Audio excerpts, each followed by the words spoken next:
Бізге керегі апельсин, лимон, налат және жалбыз, қара шай мен көк шай. Бірінші біз осындай шайнегімізге апельсинімізді салып аламыз.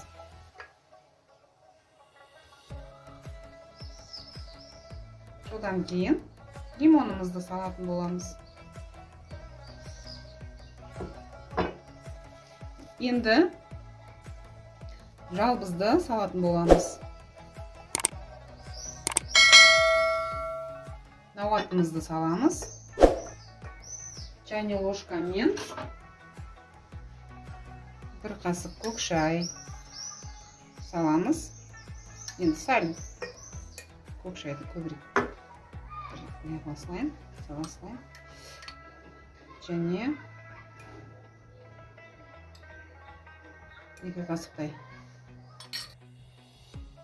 суымызды құятын боламыз.